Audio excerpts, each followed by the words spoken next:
Investment term for the day. Bowie bond. A Bowie bond was a unique type of asset-backed security which used as collateral the royalty streams from current, at the time, and future album sales and live performances by musician David Bowie. Bowie bonds are also sometimes known as Pullman bonds, after David Pullman, the banker who created and sold the first Bowie bonds.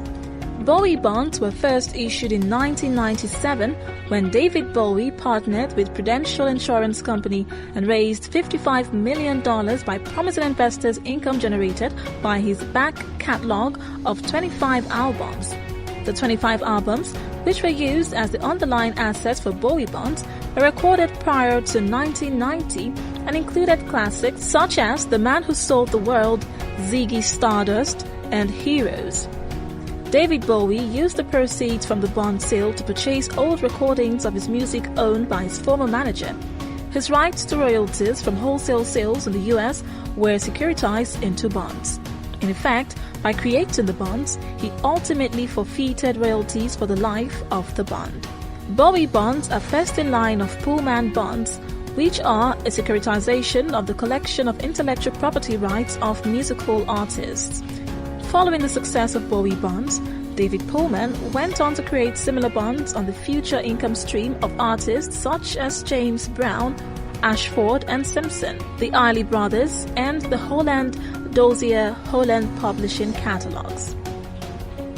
Bowie bonds, when issued, had a face value of $1,000 with an interest rate of 7.5% and a maturity of 10 years. There were also self-liquidating bonds, that is, the principal declined each year. Bowie bonds represented one of the first instances of a bond that used intellectual property as the underlying collateral. The bonds were appealing to investors because they presented what was at the time viewed as a steady long-term investment. Also, the bonds were purchased by investors who seized the opportunity to own a piece of a favorite rock star. In addition, top credit rating agencies such as Moody's Investors Service gave the bonds an investment-grade ratings, including that Bowie bonds were subject to a low risk of default. And that was your investment term for the day.